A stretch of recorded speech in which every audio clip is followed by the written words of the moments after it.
Hello friends, welcome to my channel. In this video, I will explain a Tamil movie, Jai Bhim, which has IMDb ratings of 9.3. It is a true story of a woman in tribal community fighting for justice for her husband. The plot of this movie revolves around the lawyer who fights for her against the inhuman police force. The movie begins in 1995 outside a jail in Tamil Nadu, where we see some inmates being released out of the jail, their families waiting for their arrival. The prisoners are then seen being segregated into different lines on the basis of their caste by the policeman. The upper caste prisoners are released back to their respective families, and the lower caste ones are sent back to the jail with several fake charges slapped on them by the policeman so as to get his promotion, which he would secure only if he was able to clear out all his pending cases. Watching this, their families beg and cry in front of the policeman for the release, but all in vain. The scene shifts to movie's protagonist Chandru, a lawyer who takes up the case of tribal communities who have been wronged. He's seen on a strike against police officers with the rest of the lawyers, claiming that the police show no regard for the rule of law and go on falsely implicating and arresting innocents without evidence and warrant. Just then, his eyes land on some people who had come to him seeking his help. He immediately exits from the strike scene to work on their case. Their case is such that their son has been falsely implicated in a fake case by policemen after his release from the jail. Chandru tells the sitting judges that this is not a first for the country and that policemen do such things on regular basis where they slap fake charges on innocents to fast-track their promotion. Talking on the victim's charge sheet, he says that it clearly says that the victim was released from the jail at 4 p.m. But the policeman claimed that he was involved in the theft at 2 p.m. even before his release from the prison. The case is decided in Chandru's favor, and the 12 prisoners earlier shown being sent back to serve false sentences are released, all thanks to Chandru. Chandru's character is a bold personality, ready to even sacrifice his life to uphold the values of the constitution and the country. Fighting to unearth the truth and help the needy get justice has become the prime goal of his life. One fine day, while on a strike with his colleagues against the careless handling of the cases by policemen, he noticed two young women. One look at them and he realizes that a matter of grave concern has happened with them, so he invites them to his house to look into their case. The victim Sengini, along with the teacher of her daughter, had come to him to request him to fight their case. As Sengini begins narrating her plight, the movie goes into a flashback. Sengini and her husband Rajakanu belong to a group of tribals who labor in the fields of upper caste men to control rat infestation and catch venomous snakes and release them into the wilds. The wealthy farmers, merchants and head of the village would never treat them with respect and look down upon them because of their low caste. One day, a snake is found at the house of the head of the village by his wife. While she was putting on her gold jewelry, Rajakanu is called to take the snake away. He discovers her gold earring lying on the floor. Dutifully, he returns it to her and also catches the snake to release it into the forest. Laboring the fields was not enough to make ends meet for Rajakanu, so he decides to work as a daily wage labor in a nearby village, hoping to earn some extra money for his family.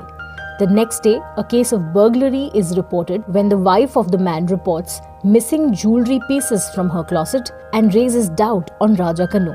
The police invade Rajakanu's home to find evidence. Rajakanu had left the town earlier for work. During the invasion, the police brutally beat and unlawfully detain the pregnant Sengini and even steal money from the poor family. Unable to find Rajakanu, they arrest his brother Irutappan and his brother-in-law Mosakuti and torture them to confess the crime. The next scene shows Rajakanu returning to his house, having bought toys for his children from his hard-earned money. Just then, he is mishandled by a group of men who also inform the police. The police arrive at the scene and begin to mercilessly beat him with sticks. His clothes get torn and Rajakanu is wounded in the process, but the police keep beating him. He is then taken to the police station and beaten severely. Rajakanu, who is severely tortured at this point, bleeding and bruised with broken bones, but the policemen don't stop. His wife begs the policemen to let him go because he's innocent, but they show no concern. On the other hand, the officers tell her that Rajakanu, Irutappan and Mosakuti escaped from the station. The confused and dejected Sengini gets help from the Communist Party to find her husband. She also visits the police station multiple times to get information about them. Sangini goes to many higher officials to get support and find her husband. Sadly, everyone refuses to help this poor lady and leaves her in sorrow. Sangini explained to Chandru about all the nasty activities done by the police officers. The scene comes back to the present time, when Chandru has been listening to and recording Sangini narrating this story. He begins to work on the case. He raises the first doubt on the police's inquiry report, which said that a burglary happened at the house of the village head, after which Rajakannu, Irutappan and Mosakuti were arrested and detained at the police station but absconded in the middle of the night. According to the police report, they first went to a nearby clinic to get themselves treated and later went to the pharmacy to get medicines. At last, they sell the jewelry to a goldsmith and run away with the money. The police also claim to have 3 eyewitnesses who have allegedly seen them absconding. That is, the doctor at the clinic, the pharmacist and the goldsmith. Chandru files the habeas corpus petition in the court, which exists to protect an individual's fundamental rights by ensuring that a person unlawfully detained can present his case to the court and seek a release. When the petition is heard in the court, other advocates make fun of Chandru for taking up such a case that he was likely to lose. The court orders that within 3 days, all the suspects and eyewitnesses have to appear in the court.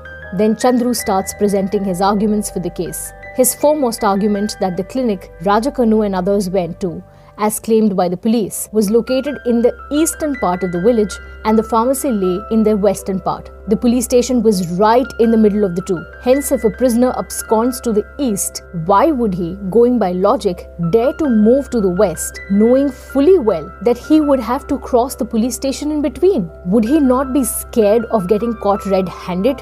As the case is seen inclining in Chandru's favor, the opposition party tries to threaten them to close the case. The village head even goes as far as threatening Sangini of burning down her house if she doesn't take back her case. The following day, police officers threaten Sangini and ask her to come to the police station with them.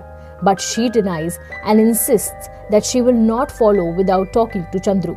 The next day in court, the opposition summons the owner of Irutappan, who tells the court that the 3 of them had called him after stealing the jewelry and told them that they were on the run from the police but would return to the village in some days. Chandru, on hearing about this instance for the first time, was taken aback. He gets angry over Sangini and the teacher for not informing him earlier because it can turn a big disaster against them. The teacher explains to him that the 3 of them were illiterate and did not know the chronology of numbers in general, how they can dial his owner's number. Chandru decides to dive into the matter and goes to that exact PCO booth to investigate. The PCO owner is called the next day to the court for interrogation, where he accepts that 3 people indeed came to his PCO to make a call. On checking the number, it was found that the number dialed belonged to the owner of the rice mill Irutappan worked at. However, the truth comes out when it is revealed that Rajakannu was not part of the trio that came to the booth to make the call. The third member was a police officer. The policeman confesses that it was indeed him and not Rajakannu that day.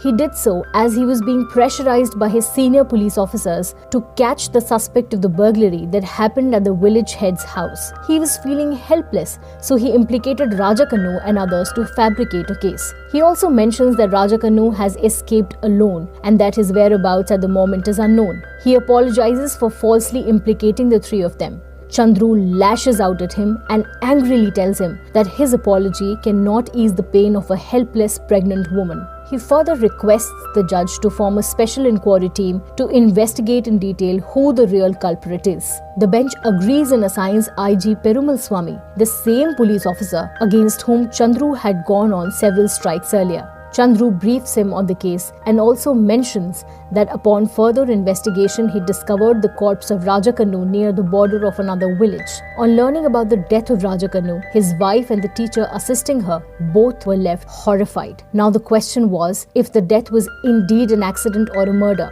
Chandru consults the pathologist who conducted the post-mortem examination on Rajakannu. The pathologist says that the cause of death was due to the breaking of the rib cage. He was first murdered and then thrown on the border.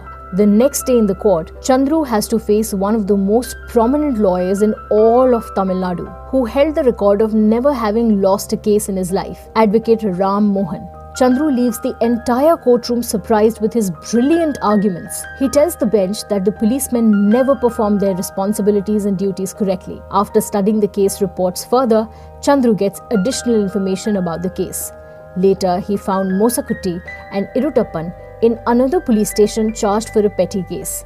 Chandru reveals that the policemen involved knew the real culprits right from the beginning. After matching the fingerprints, they conspired with the thieves to let them go. In exchange, they shared the loot with the policemen. Then, to close the case, they falsely implicated Rajakannu, a powerless and poor man from the village who they knew couldn't fight against them ever. When Rajakannu refused to take the blame on himself, he was beaten back to back. He told the police that despite him being a poor man who lives in rags, he was honest enough never to steal a penny. Hearing this, the officer got so furious that he landed a kick so powerful in his stomach that his ribs were broken and got stuck in his chest, which led to his death. As the truth is being narrated, the entire courtroom breaks into tears, hearing the plight and sufferings of Rajakannu. Finally, Sengini gets justice when the bench sentences the convicts to life imprisonment and awards Sengini a 2 BHK in the village along with some land as compensation. Truth triumphs at last, and with this, we come to the end of this intensely brilliant true story. If you like this video, then please subscribe to our channel and comment down which movie explanation you want next. Thank you for watching.